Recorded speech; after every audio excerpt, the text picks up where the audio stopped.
Congratulations, David. You beat Aronian. Yes. Does this save the tournament for you in a big way?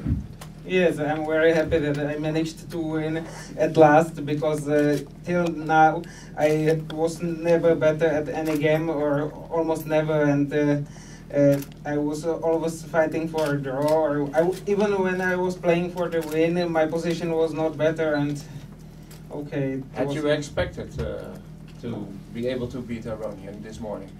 This morning I haven't expected it at all, but after some 20 moves I became optimistic, and I saw that I could play without any risk. And was there disbelief that you couldn't believe you were beating Aronian during the game, or did you realize immediately, I'm really beating this guy? Yeah, there was a kind of disbelief. Okay, I had the score 1 against 6 against him, 1 to 6. I made 2 draws and lost 5 games before. So I'm very happy that I managed to win. No. Okay, David, can you please show the game? Yes, but it will take some time.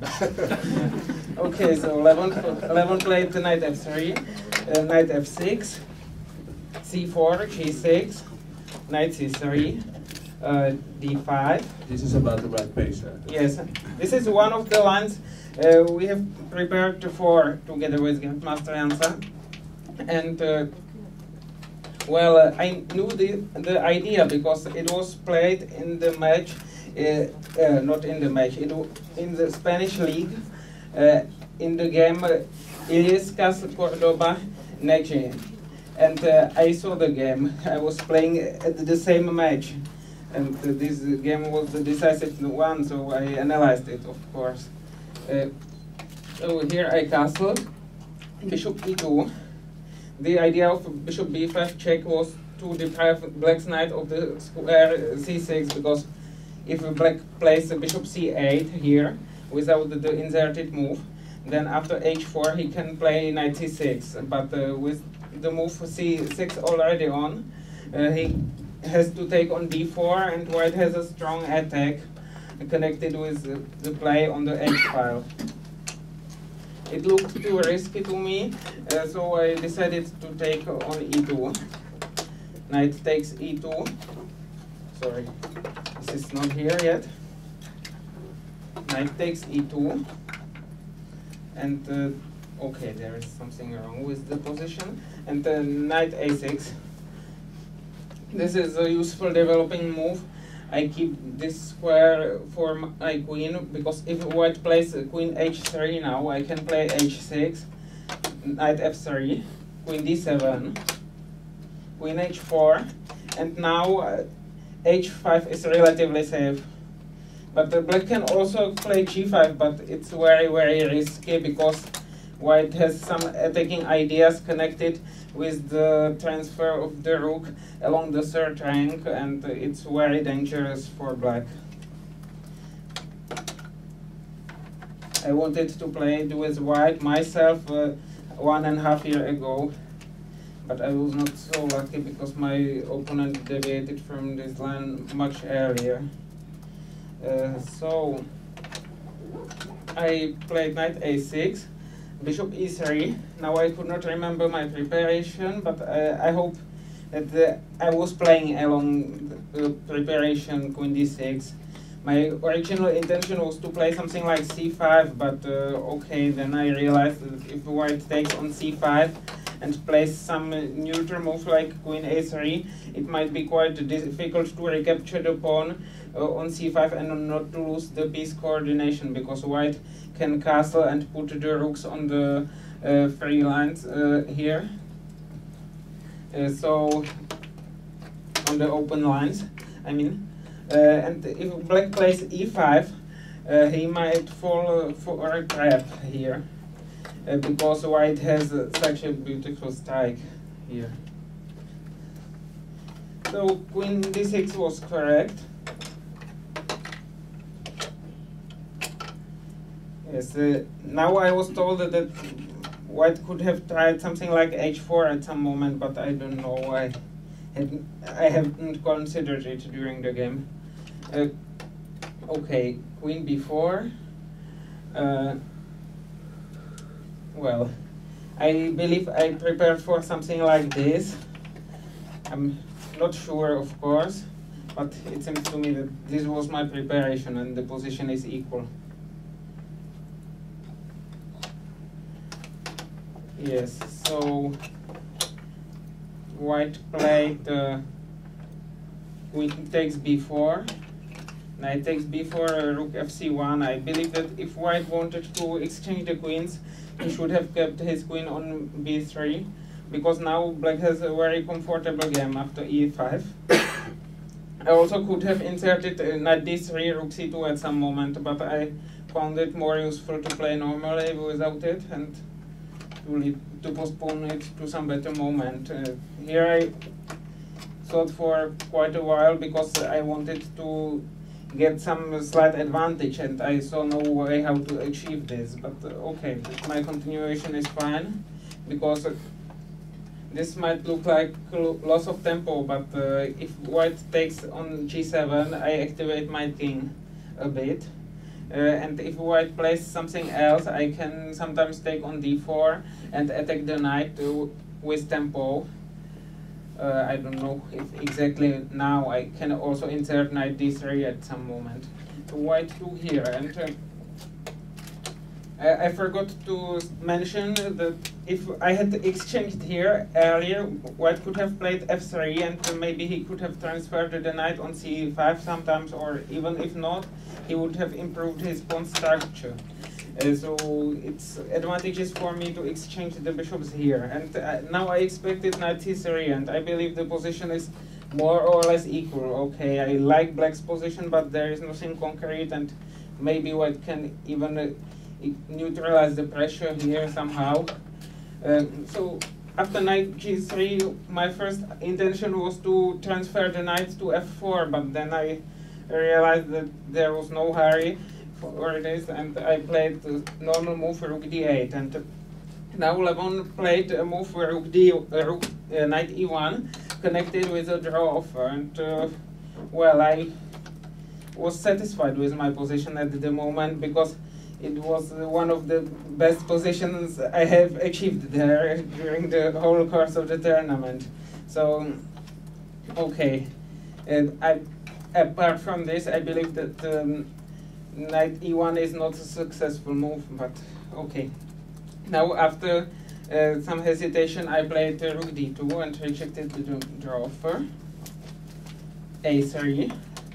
Now, even knight a6 might be slightly better for black. I played knight d3, and only after the move I realized that white could play knight f1. But fortunately, this is still better for me because I have an intermediate move, and I keep some pressure here.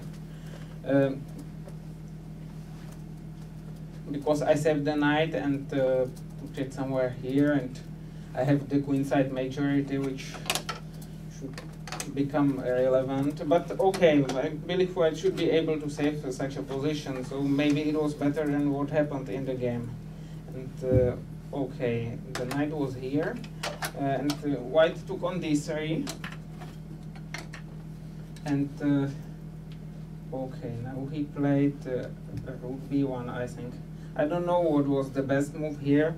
Probably rook b1 was not a good one, but okay, it's not easy to play such a position with white. Maybe f3, but I can, okay, perhaps f3. I hope I haven't made any mistake in the notation, because okay, I believe rook ab1. Yes, so I'm correct. I thought that he played this, but I often don't remember exact move orders and such things.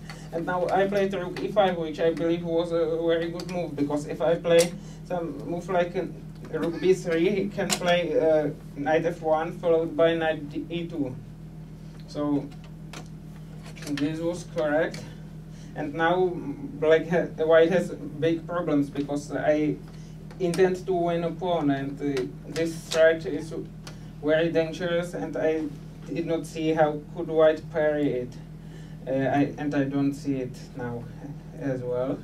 So he played, I believe, f3, rook c2, Rook rook d1. d1. Okay, thank you. Okay, if I play rook b3, the problem is that he can play knight e2, threatening to capture my rook. Okay, I have knight e4, knight a4, and probably black is still much better here, because it seems as if I were winning a pawn, and okay, it's not that easy. White can also continue differently. He can play knight d4 and try to take this pawn, but okay, in general it seemed to me that the move rook b3 was fine, but I wanted not to complicate it so much, and I took on d1, which might have been a better practical decision. Anyway, if White decides to sacrifice a pawn, he might win one tempo by doing it now and launching the kingside majority here, because it takes some time to take on b2. But of course, in the game, White did not keep his pawn on b2 and gave it up in a better way. He played b4, a5, knight c4. I did not want to play a5 because he has rook b1 at some moment, and he can take and play rook b1, so I played this. Okay, now the tactics is working for me quite well. a5, because if he plays rook c3, then black is winning. For example, rook a4, check. Rook a1, and White can do nothing against the advance of black's pawns. It would have been nice to win in such a way, but Levon is a very strong player, and top players can put up a very strong resistance. So he took on a5 and played f4. I know that I have problems with winning such positions, but I believed that I should be able to win it without too many difficulties, and I underestimated my opponent's counterplay. Okay, I could have played b5 first, but I think there is no substantial difference. So I took on a3, rook d7, b5, e5. Well, here I could have attacked the pawns on the king side, but at first I was not sure about the endgame after rook takes b7. I believed it to be winning, but I did not know how much winning it was. If it was easy enough for me, because I have already spoiled quite many such positions, and okay.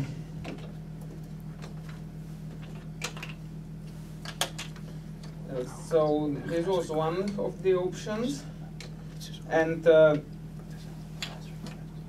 apart from this, White can also consider e5, and he can evacuate his king, leave the pawns here, and push e6 at any cost, and or play knight e4 at some moment. And I was not sure about the position, about its assessment. So I played b5, e5, b4, and I believed I should be winning here.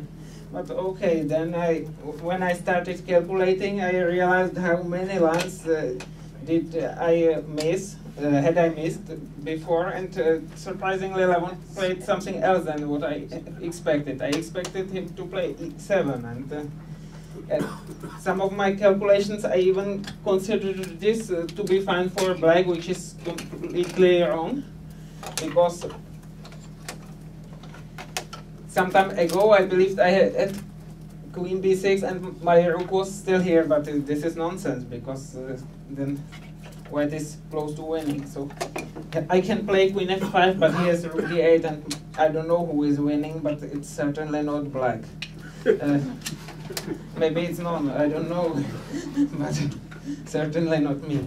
So, okay, I also saw another option, so I was not just completely lucky. I saw rook a8, and I also saw that after rook d8, b2, black is winning. Okay, White can promote the pawn into a knight, but it has no significance, it's losing anyway. And if he promotes pawn into queen, then I have check on b6 and I'm winning a rook. So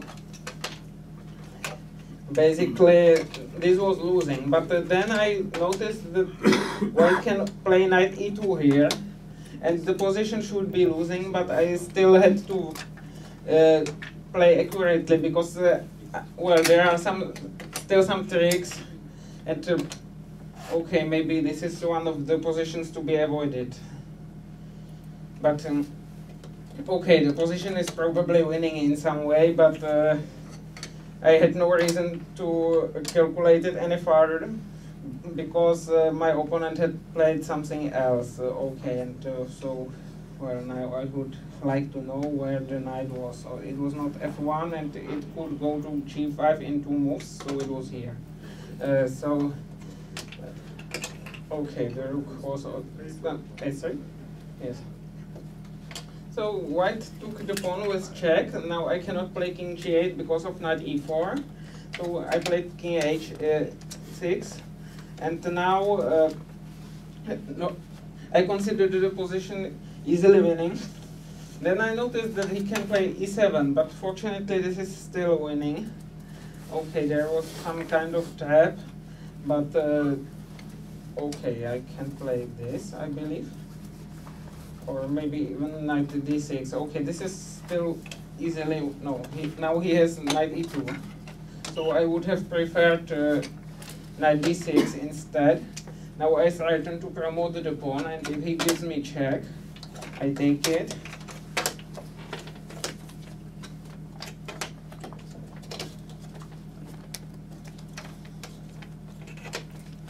And white cannot stop my pawn.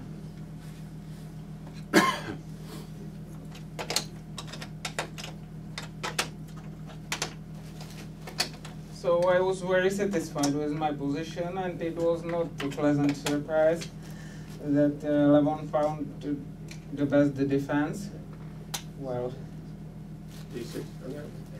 no, e8? Probably. Oh, c4, thank you. I'm sorry for this. So he played rook d7, and my original intention, my original calculation went on with e7, rook e3, and rook takes e7. It's very simple. But Levon played king f2, and now I cannot play rook e3 because of the rook takes b2, and it's not recommendable to take on g3. I will not show the details, but okay. So I played rook a7, rook b8. Here I realized that it might have actually been better to keep white's rook on b7. Okay, my original intention was something like this, but I was never sure about it because white can play some move like h4, and this pawn might also become weak. So I played rook a8 again. I would like to activate my king in order to stop the pawn and to promote this pawn with the help of the remaining pieces, but I didn't know how to achieve this. Okay, I'm sorry, I forgot to show what happens after e7. Okay, this is what Levon played 2 moves later, I believe. No, sorry, it was another position. So now it's easily winning for black. I hope so, at least. But I should never be so confident. Okay, probably there is no kind of perpetual. It also plays some role that the white's king is very weak because I can check it in various ways. So hopefully black is winning here. Well, Levon played rook b8. I replied with rook a8, rook b7, and now I played rook a2. Knight e2 is more or less forced, completely forced.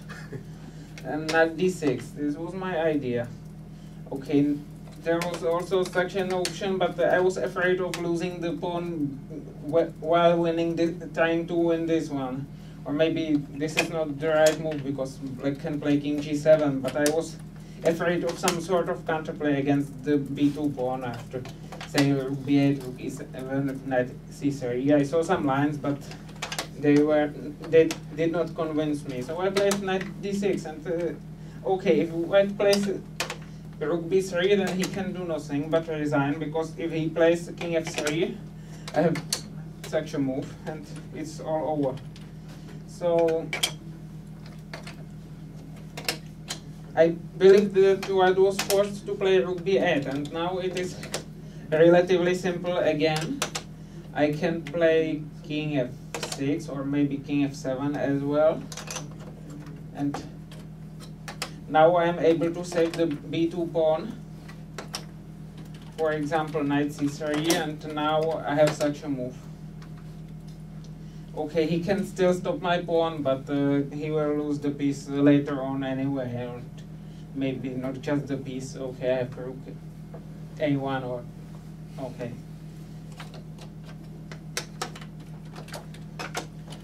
So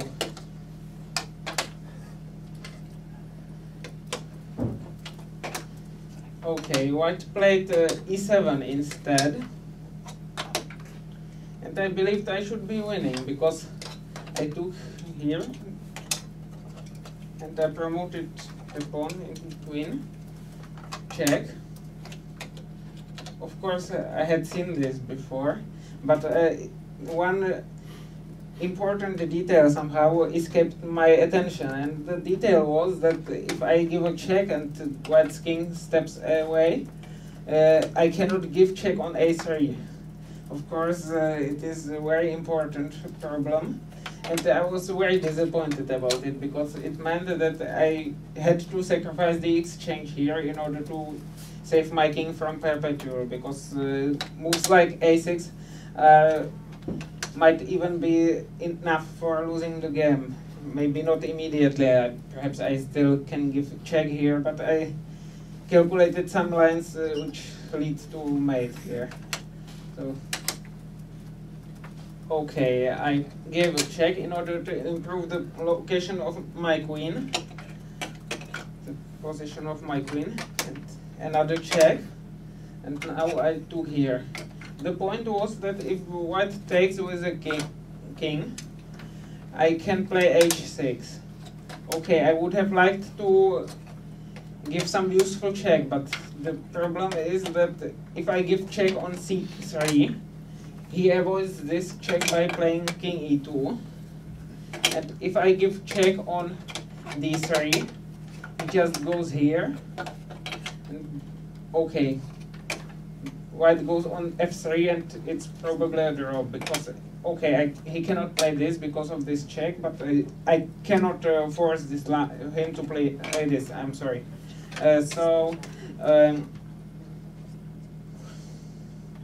Okay. So my intention was to play h6 at this moment, and I hoped I should be able to escape with my king somehow at attacking the f4 pawn along the way. And the point of these two checks was that I wanted to play queen g3 here, and hopefully black is much better. Okay, if I play king h4, he has check there. Yes. And queen takes f4. And such an endgame looked to me close to winning, but of course it all depends on whether I will be able to save this pawn or not. Well, frankly speaking, maybe even this is winning. I'm not the table base, but white's king is positioned very poorly. It belongs here and not on e2. But it seems that white is not even able to win this pawn, and he will sooner or later lose these two. So this looks good for black, even though I was not completely sure about it. And I have not been completely sure about it. And Clevon took it with the queen. I have warned you that it will take me much time. Sorry. Okay, and now I expected him to play queen e7, and I did not know what to do, because white threatens to give perpetual, and I saw that it should be nice to give a check on d5 and then to play knight c5 somehow, but I did not know whether I would be able to achieve such a position or not. And I also saw that at some moment I could exchange these two pieces in some way, for example putting the queen of on f5 at some moment, and maybe this is winning, but I think it's not winning in my case, and okay, maybe it is, but who knows, it's very difficult.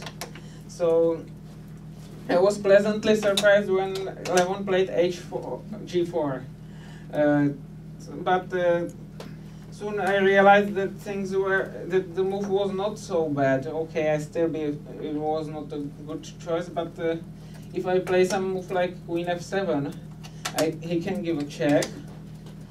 Okay, if I put, okay, sorry, check. One more check. Or maybe he can play queen e5 immediately, I don't know.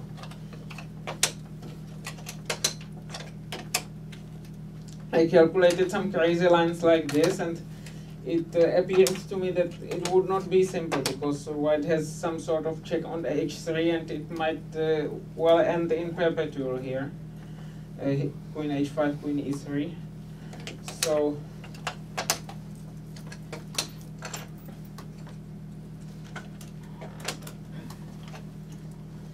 I also managed to calculate some line into a forced loss. Okay, I believe it was this line with the queen b6 check. Is it here? King g2, queen c7. The queen defends the knight against check on b2, which would be unpleasant at some lines, but no, it's here. Sorry, the king goes to f3, I believe. And but no, sorry. I apologize. Well, there was such a line, but I had better first recall the position of pieces and then to get back into the game. But okay, all of this is irrelevant because I have such a nice knight retreat. The point is that white cannot win the knight by checking on the e5. So I started to play knight f7. Okay. Now I realized that knight f7 would not have been the best move. So, okay, I can play queen f7 once more, transposing into a queen endgame with 2 pawns up, or at least it seems to me that I can. Okay, but knight e6 is better, because if white plays f5, I cannot take the pawn because of mate in 1 again, but I can give a check, and I threaten to give check here, and white's king cannot go to light squares because of various checks, knight checks. So this is losing, for example, because I give check on f4 then and win with an attack somehow, hopefully, definitely. Okay, and if white goes here, then I give some checks and either win the g4 pawn or defend the knight from e5 and then take, or subsequently take on f5, thus winning the game. So Levon decided to take the pawn, at least.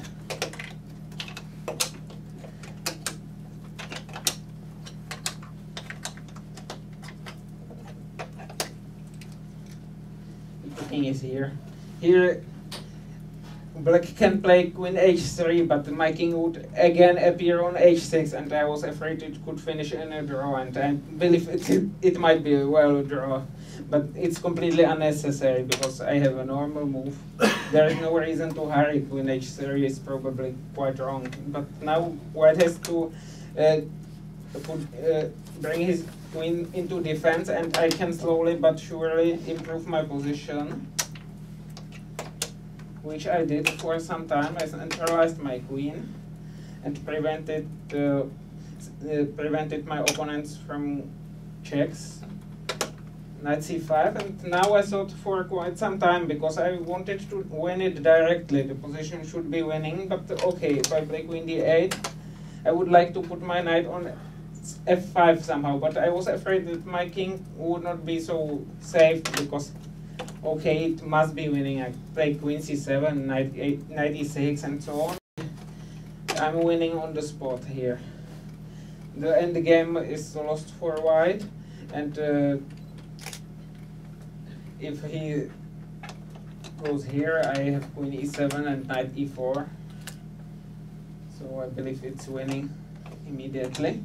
After queen h8, I became terrified because I realized at some line that white's king can go to h5, but I somehow forgot to apply this discovery into this line, because originally it seems to me that white king is deprived of this square, and then I calculated some lines where it was possible to go there, and then I did not realize that it was possible here. But okay, g5 is probably not the only winning move, but the most straightforward one. And here black can also win by playing this, or at least this is what I believe to be true. But okay, the plan is to provoke h4 first, and then to regroup the pieces, putting them here, and to blockade the pawns. Go here, and after h5, black moves his knight to g5 and wins. Or it seems to me like a winning position, but okay, it's completely unnecessary. I'm sorry for analyzing it for such a long time, but okay, I warned you in advance at least.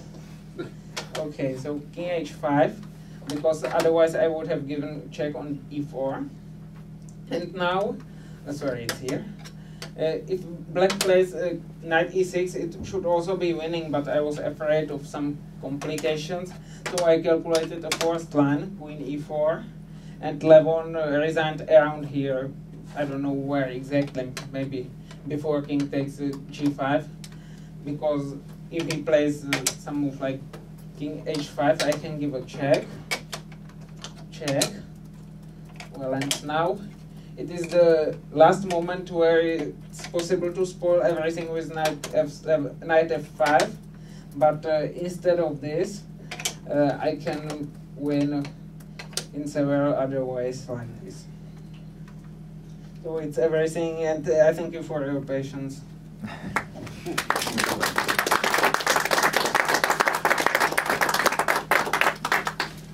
Thank you, David.